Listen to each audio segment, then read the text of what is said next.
Hi everybody, welcome to the last meditation mastery video here on the porch. Just a few moments ago I moved everything out of the apartment with my girlfriend Shannon, and we're going to be hitting the road in a couple days. So thank you all for being a part of this journey with us, and looking forward to see where the next video is. It might be out in some beautiful space, it might be in an Airbnb somewhere, so we'll see how it proceeds from here. So through this whole process of moving and trying to figure out how things are, going to look and trying to settle while simultaneously being in a place of upheaval and turmoil, I've had a lot of really poignant insights into practice and also into life. There's something about the situation that's happening right now with all of the moving that we're doing, and also with our car, and I'll tell you about that in a second, that's really almost just amplifying life processes, that's really showing how there's not much that we can depend on in the world, how things are always changing, how things don't always go our way, how sometimes we're in the middle of a tornado or a hurricane in our lives, and we have to figure out where do we find our peace, where do we find our balance within that. So the thing about our car is that we bought a car the next state over in Rhode Island, and we got it at a good price, and we bought it, and as we were driving it home we noticed that it's leaking, and we said, oh, what's going on? So we brought it to a dealership, and then the dealers got it and said, oh, there's actually $1,800 worth of damages. So that was not the best news to hear. So we brought the car in and we said, okay, looks like we need it fixed, and we talked to the original dealers and they said, nope, it's yours, sorry, we're not footing any of that cost. So we had them fix the car, and also, our deadline for leaving is coming up, and the car was just ready to be delivered back to us. They said, okay, we fixed all of these things. It took a couple weeks, and as they're taking the car in its final test drive, somebody rear-ended it, and the car had to then get fixed again. So right now the car is getting fixed again, and yesterday they called and they said the woman who hit them's not picking up her phone. So to get the car fixed, they need the insurance to do it, but for the insurance to do it, this woman has to take responsibility. And so it's been this whole process where we see the deadline of the trip moving up towards us, I guess it would be this way, and there's this car that we need to make that journey, and it keeps kind of evading our grasp. It's kind of there and it's not there, and it's there and it's not there. And it's been happening kind of on this loop. And when I stop to reflect about what is that really about, or what does that do or mean, I see that there's kind of two things happening at once. The first thing that's happening is we're being forced to really speak up and stand up for ourselves and what we need, and communicate things very directly and kind of fully. But simultaneously, what it's been showing us is that we need to also have a sense of surrender. And we have to have this kind of openness and patience within also really actively seeking and pursuing what it is that we need. Because the car is not going to get here any quicker no matter how much I yell at people, no matter what happens. It's not going to get here any quicker no matter what. It's just going through its own process. And as much as we want to feel some kind of security and stability that we have this thing, we also have to learn just to be with that sense of insecurity, that sense of not having this thing that we want to feel safe, to really just ride in that insecurity and to find peace within it. And when we look closely at our lives, we'll see that this is actually the nature of almost everything around us. That security is by and large an illusion, that there are things that seem secure. Our families, our partners, our car, our jobs, they seem secure, but as we all know, people get laid off all the time. People die right away. People lose their jobs through many other reasons as well, besides just getting laid off. Maybe you have to move, maybe life just suddenly just calls you in another direction, right? A lot of people come up and tell me that once they start their spiritual path, they just feel that they need to go in another direction, that they lay the job off, so to say, right? But something that used to give them this security is now gone. And if we look closely at our lives, even our own bodies, with sicknesses and pains and whatever's going on, that security is actually a very fleeting thing, that there's things that I would say seem secure, but there's nothing when you really kind of drill down into it that is actually secure. And if you listen to my talk from last week about the Dharma seals, there's this sense of undependability or independability, I don't know what that word would be, but that things are not dependable for us completely, that there's nothing that you can really hold on to. And learning how to be at peace and be open to life within that insecurity is something that's actually necessary for everybody. It's necessary for all of us just to live in a more uplifted, more open, more peaceful way. And situations like this, although they do create like stress and anxiety and apprehension and all of this, simultaneously they really give us this chance to practice keeping ourselves balanced within that insecurity. It's almost like a training field for it, right? So I try to look at life when situations happen. It's easy to go into the victim of, oh, why me? And, oh, I don't want this to happen, right? To try to push it away or not to accept it or to fight against it. But when situations arise, when you can really look at them and see, what can I learn from this, right? If I imagine that this life, it's kind of like a training ground. Every situation that comes up, it's a chance to grow. It's a chance to learn something. It's a chance to move through something. So we can change our perspective to our lives and really look at what's happening and ask, what can I learn from this? This was something I remember Tony Robbins had also mentioned when I went to his event a few months ago, that, he said somebody stole a bunch of money from his company and he was really angry, and then he kind of had to stop himself and said, what can I learn from this? What is this teaching me? What do I need to see? And if we take that approach to life, if we say that, life is happening for us, it's happening with us, it's not happening to us, making that shift in our perception also really helps us take more of an active, empowered, which is a good word for this, empowered role in our outcomes and what's going on and how we feel. And within all of that, there's really something important, which I've given also talks on in the past, I think the contentment talk, which is learning how to completely be peaceful and present with whatever is going on right now. That if you imagine that there is this hurricane, there is this tornado around you, that you have to imagine that you're in the eye of that, and there's all this stuff spinning around and it's going around. And how much are we being triggered by all of that? How much are we reacting to it and letting it react us almost?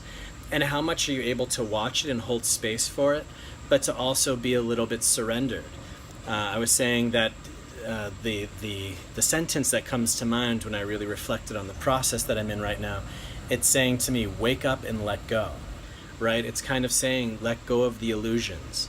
Let go of the illusion of certainty. Let go of the illusion of security. Let go of the illusions that everything's going to work out the way you want. And also let go of the illusions that if things are out of your control, they're going wrong or they're going in a bad way, which is really important. We think that we need to control things to get the result we want.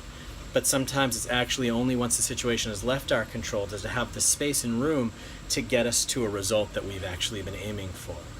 So sometimes in my own meditation practice, as much as I also sit here and I relax and I feel the body and I go through this, I'll sit and feel the breath and I'll kind of, use that method and that technique. But there's also times when I meditate that I just let go, that I let it kind of completely flow out of my control. And I notice that all my energy kind of goes up to my head, and then it kind of flows out here, and then maybe goes into my body somewhere, and then I feel that I'm sitting up straighter, and then it kind of goes in all these different places all by itself, almost tending to whatever it has to tend to. And then after these long processes, it eventually comes to this amazing place of balance in the middle.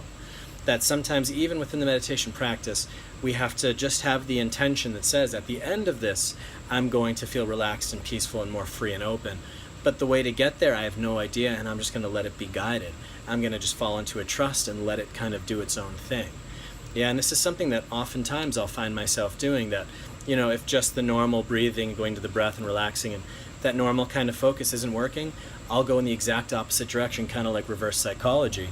As I'll see, okay, if it's not working with intention and focus, then I'm going to just completely let it go and let it flow and do whatever it wants. And oftentimes, once we've let go, once the control freak has released the situation, everything actually finds a nice natural balance all by itself.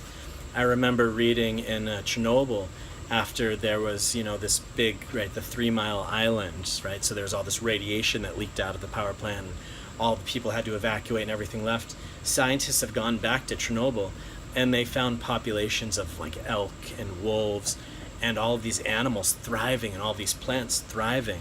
And they're seeing that once humans kind of got out of there, once humans left nature, nature just picked up by itself and became super bountiful and full. Once we humans let go of our control, everything just kind of happens, and it comes back all by itself, because nature wants to live, nature wants to thrive. And there's really something poignant in that when you feel that the mind is also part of nature, that this mind actually wants stillness and peace and presence and collectedness. That there's a Tibetan master I heard once, and he said, actually the natural state of our mind, the normal state of our mind is that unity, is that collectedness. What's not natural is our normal state of mind. That the way that we usually experience things, the way that our mind is running, is actually the mind running in a not normal and an unhealthy way, right? That we're scattered, that we're all over the place, that we're disjointed, fragmented, that we're not really kind of in that place where everything is collected and connected and unified and grounded and centered. And the mind, when it's collected, that's when the mind is powerful. You can only learn when the mind is focused, when it's here. You can only see things clearly when the mind is here. You can only relax when the mind is here, right? That actually all these things that we want, this aware, sharp, and yet at peace and at ease mind, that's all from the meditation. Learning how to be really present in the moment and let go around it. And there's something about this because, again, life is always going to be a storm around us and also within us. Right, and that's the interesting part, is that even sometimes when life is great, it's happening within us. So again, my girlfriend, she went to the Vipassana retreat 2 weeks ago, and this is the 10 hours a day for 10 days. So it's really intense, 100 hours of sitting in a retreat, silent retreat. And she said one of the teachings that got her through that was that they kept mentioning to her that you have to let things be like they are. Almost like this is it. What you're experiencing now, so it is. And she said that she'd sit and she'd have pain and discomfort and things would happen in her. There was nothing happening in the room, right? It's just an open, empty room. The whole journey was just happening within her. There was nothing actually wrong. Just her own process was very loud, very busy, painful, all this stuff.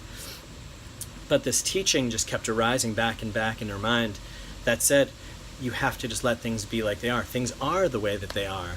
And your role in all of this isn't try to force everything to get the way that you want it. It's to learn to really just be present and to accept, to let go of your aversion and your resistance, and simultaneously your craving and your wanting and your controlling, to find the way to really just be present in what is there, what there is, and to almost say that like a mantra in your mind, like this is it, right? Or this is the truth, or this is what there is. Whichever wording makes sense for you. But to repeat that and just to be with it. And to realize that there's really nothing wrong, that usually the only thing that's wrong is that we want it to be different, right? The Buddha often said it's like we want things to be here that are not here, and we want to get rid of things that are here. And that's kind of where suffering comes from. Wanting things that we don't have and not wanting things that we have. And when you can get rid of the aversion and the pushing away, and you can also get rid of kind of the pulling in and wanting, you start to find this peace, this contentment, this balance, that even when everything else around you is kind of in flux and falling apart, you feel more or less relaxed and stable. When I was a monk, this really became apparent because as a monk, you don't have much stuff, right? So right now we're moving out. I have bags of stuff that I'm throwing away and giving away, and I've realized how much stuff I've accumulated so quick, and I'm sure I have less stuff than almost anybody else that I know. And I remember when I was a monk, I had like a robe and, not much stuff at all. And more traditional monks, they have almost nothing. They have a begging bowl, a couple robes, and maybe that's it. And the thing about living a monk lifestyle is that you have to also beg for your food. So when monks would go through the forest and they'd go into the towns to beg, there was no security in any of that. I don't know how much food I'm going to get. I don't know if I'm going to get food. I don't really know what's going to happen today. Then I go back to the forest to practice. I don't know what's happening in the forest. Maybe it's going to rain. Maybe there's animals, right? There was tigers and elephants and all sorts of things back then in the Buddhist time. And the monks were purposely taking a life without security. They purposely jumped into a life on dependence on other people to keep them alive, and also no security for themselves. Because that really starts to streamline this process. It amplifies the insecurity of everything. It amplifies the fact that if you can find that peace in yourself, if you can find that grounding and that stability in yourself, you become like a mountain. And there's a storm raging all around you. The whole world is a storm. But you learn to be a mountain, and within that storm, you're unmovable. None of that stuff bothers you, right? It doesn't get to you. It doesn't get under your skin. And starting to practice that in our daily life, I'm sure that every single one of you has ways you can practice that. even if you look closely into your life, you'll see that you have many different kind of sections of life, right? You have like your relationship section, and you have your career section or your financial section. You have all these, your health, you have all these different sections of your life, more than I've just named, of course. And if you go into any one section of your life, you'll find that some of them are fulfilling, their what they're supposed to be doing. Some of them are really giving you that fulfillment, and some of them you see they're kind of a mess. They're not really where you want them to be. And a lot of people, they'll have maybe one or two sections of their life that are pretty good, and then they'll have multiple sections that they say, I don't know what to do with these, right? I don't know what to do with career or job or my location or my relationships or my health or my hobbies, right? That it's hard to live kind of like that full pictured life that everything is checked and good at 100%. And so if you look closely, you'll see that there's lots of parts of your life that are not really where they're supposed to be. And what do you want to do about those? And on one hand, yeah, it is good to give energy and to kind of create the life you want in all facets. But it's also important to see that that's not always going to be possible all the time right away, especially. That we have limited amounts of energy. We are often lost and confused. We don't necessarily know what to do. And sometimes that creates an underlying tension in us. It creates an apprehension, right? Like a stress between where we are now and where we want to be. That we want to be in this place that feels peaceful. We want to be in a place that feels relaxed and free and stable, and we're not there. And stress is the tension between where you are and where you want to be. And you can feel that tension. And even if you're driving in your car and you're in traffic, it's like you want to be home, or you want to be at work, or you're running late, right? So I should even be at work. So it gets even stronger. So the stress almost amplifies depending on how strongly you should be where you're not, or where you want to be. And for instance, when you're sitting in traffic, you feel that stress. I should be there, I want to be there, and I'm not. And of course you're going as fast as you can through that traffic, but then you also have to learn how to surrender to the situation. And then I look around in traffic, I see a lot of people that are like angry, and they're kind of like, they're stressed, right? It's kind of pouring out of them, they're honking, it's like everything's irritating them. And they're not realizing, look, like the traffic is one thing, and that is there, and yeah, we are trying to navigate this, but simultaneously your whole state, your whole relationship to the situation you're in, that's yours. And a lot of people, they don't realize that. They think it's the traffic's fault, right? Or it's my partner's fault, or it's my parents' fault, or it's the president or the country's fault. That we put the blame outward often for how we feel. That we fail to take responsibility, and we also fail to separate the difference between taking action and reacting. Yeah, because you can take action to something. If something's happening, you take action to correct it, to fix it, to make sure it's happening, in a good way. And simultaneously, all of these extra kind of reactions that maybe we build stories around things. I just heard a story that a friend of mine, his phone broke for a few days, and he was dating a girl, and he wasn't picking up his phone, so she figured that he dumped him. So she drove to his house, and she went in and she cut up his clothing, which is like a crazy story. It doesn't make any sense, but it happened. It just happened. And in her mind, he was cheating on her, and he was just ghosting her, and he wasn't getting back to her, and she was angry, so she wanted revenge, so she wanted to hurt him back, so she went to his house, he wasn't there, so she said, I'm going to destroy his life. I'm going to do this and show him, how much of a jerk he was. And his phone was just broken, right? That she created a story. She had an uncertainty, and instead of feeling that uncertainty, she created a story, so at least she had something that she felt certain about, and then was reacting. And then out of that reaction, she went and she acted, and she created karma. And this is something that a lot of us do, is that we build stories. We're not necessarily sure about what's going on, but we believe something, we create a story about it. And we react and we act and we create karma, we create effects that maybe we don't want to be creating, we don't want to be rippling out into our fields, into the people around us, right? Because now my friend and everyone around him says, oh, this girl's insane.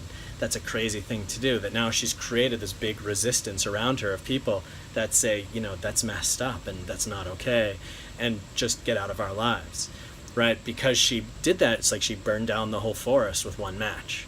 Right? Versus really taking that time to try to understand what's happening, to say, look, I don't know what's going on, I feel hurt, I feel confused.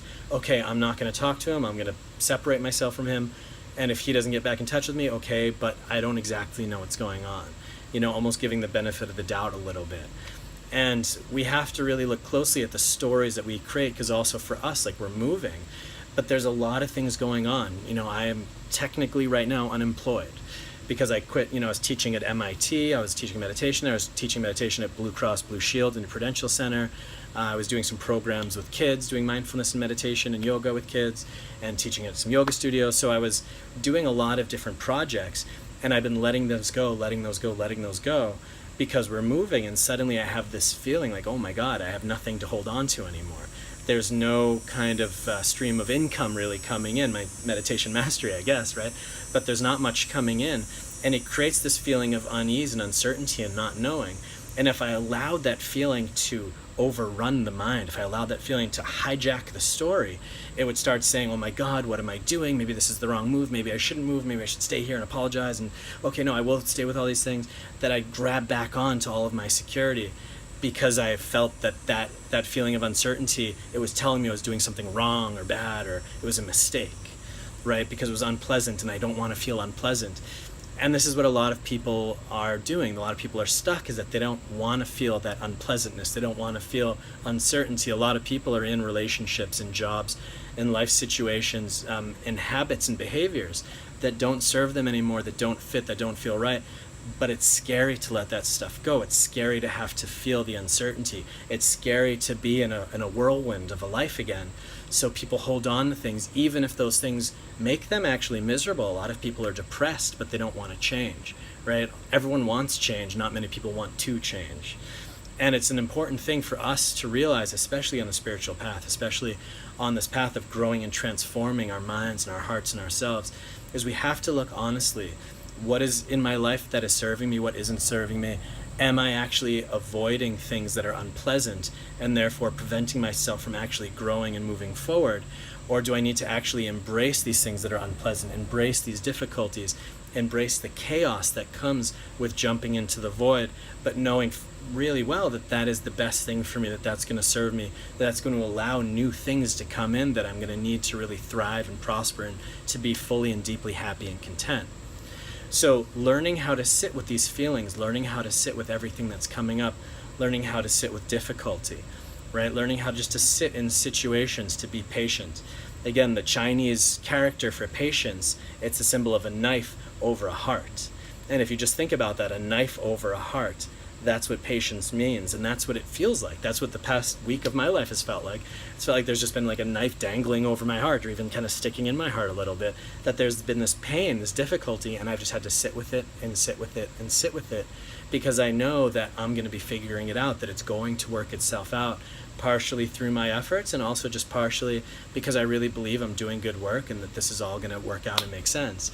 But it's difficult, and it's not always pleasant and pleasurable on that level, on the emotional level. But my emotions are also learning, they're growing, they're seeing, oh, uncertainty does not mean death. Uncertainty does not mean wrong or bad. Yeah, unpleasant feelings are not necessarily negative feelings. Unpleasant feelings might be exactly what I need to grow and to learn and to be more and to be stronger. So it's really important to always examine and not just be reactive to things that don't feel pleasurable and pleasant, because maybe it's the other way around. Rumi has a poem, and he said that he said, I walked into the woods and there's 2 rows of people. One row of people is walking into cool water and one row of people is walking into a blazing fire. But then something amazing is happening. The people that walk into the water, into the pool, they're appearing in the fire. And the people that are walking into the fire are appearing in the water. And what I take from this is that sometimes we go into the things that are difficult. We go into the things that are hard. We go into the things that feel like you're walking into a raging inferno. That's, oh my God, I'm like really destroying my life, but this feels right. And when we actually go through that, suddenly we appear over here in the cool water of yes, the cool water of that was the right choice, the cool water of thank God and thank you for doing that for me. And then there's also times in our life and also people that we all know, and maybe we're those people on some levels too, right? That we just want to feel the cool, refreshing, happy stuff. But because of that, that's all we're going for, that's all we're searching. And a lot of people, that leads to things like depression. It leads to not being challenged. It leads to being afraid of the world, things outside of your comfort zone. And if you're too much in that, your life becomes a prison, it becomes a cage. Your life becomes a fire, it's an inferno. You're constantly burning and you're unhappy, but you're not willing to change or do anything about it. Yeah, that was my take of that story. There's quite possibly other meanings, I'm sure, right? But that's something that's really important to look at in this practice of meditation, learning to sit with things, to be with things like they are, to find your balance within the storm, your inner storm, your outer storm. When I was in India, we did a 2-week hiking retreat, walking through the Himalayas. And it was really beautiful, and we'd walk through the Himalayas for a couple days, then we'd stop for a day or two, then we'd walk for a couple days, and we'd stop for a couple days. And one of the teachers, one of the guides of the retreat, he said, sometimes it's good to walk through the world, and sometimes it's good to stop and let the world walk through you. Sometimes it's good to be living our lives, to be acting, to be doing, to be out there living, being part of the world.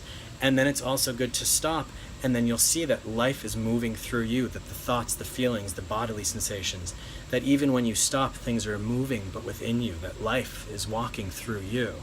And learning how to sit with that, how to be with that, how to not be afraid of that, realizing that most of the things that we're afraid about are actually existing within us. Yeah, I've seen that for myself, that, if somebody yelled at me and I feel afraid, and then I feel angry because I was made to feel small, or it was like embarrassing somehow, then I'm angry at that person and I don't want to see that person again, and I avoid them, and I build like a whole life around having to feel situations that I feel embarrassed or belittled. And I'm afraid of that happening, and I'm afraid of that situation occurring again. And if it does, that person's, my arch enemy, or, it gets horrible. But actually, if you walk that all the way back, what really is the problem is that I don't know how to sit with that feeling of being made to feel small, or feeling embarrassed. And if I can really sit with that feeling of being made to feel small and say, it's not that big a deal. And actually, nobody can really make me feel smaller unless I take it. Nobody can really embarrass me unless I really believe that situation, or somehow I take other people's opinions about me in this moment to be more important than who I know I am. You realize that none of that stuff's that big a deal. It's not that scary. And I'm not afraid of feeling those feelings. That my whole life transforms, and I realize, I've lived a whole life based on avoiding certain feelings. That whole situations, whole ways of life, whole people that I've been avoiding and trying to get away from, it's really just because I've been trying to get away and avoid certain feelings in my life. Yeah, and this is when we talk about building habitual tendencies and structures. We live our lives in very specific, crafted ways to not have to feel certain things and to try to feel certain things. But once we learn to kind of just feel that peace in ourselves, even really on the physiological level, just bodily sensations, to not be afraid of feeling emotional pain, to really learn different relationships, external situations become a lot less scary. And we start to almost become like warriors, that we become fearless in a way, that you step into life and you're really not afraid of anything that life's going to throw at you, because this is only my own feelings, and I'm not afraid of sensations in my body. Whatever sensation I feel, it'll be fine, I'll deal with it. Or I'll be able just to let it go, right? Or even a step further, I'm kind of in control of some of those sensations, right? I can change my physiology, that change my sensations. We become less afraid of the world, we become less afraid of people, of situations, and we can also then change our behaviors to live in a more free and open and uplifted way. So that's kind of my impulse for this week, is to really learn how to just be present in life with whatever's going on, to be present in our bodies and our minds with whatever's going on, to really accept that this is it right now, this is how it is, and there's nothing to fear but fear itself. There's really nothing to fear except my own resistance to something. And so instead of trying to control the world, I'm going to try to control myself. I'm going to try to look at my own resistance, to break it up, to learn how to feel okay and to be with whatever's going on, to say in my head, this is it, right? This is reality. This is what's going on. This is what's here. To really fully make peace with the truth of this moment in whatever form it takes, and to see that just simply by changing my relationship, my perception to it, I can suddenly find that peace that I was looking for, that happiness that I was looking for, that empowerment that I was looking for, by changing myself versus changing the world around me. So that's the impulse for today, and we're going to do meditation following this. And again, next week I'm going to be in a surprise location that even I don't know. So stay tuned, and thanks for practicing together. Take care.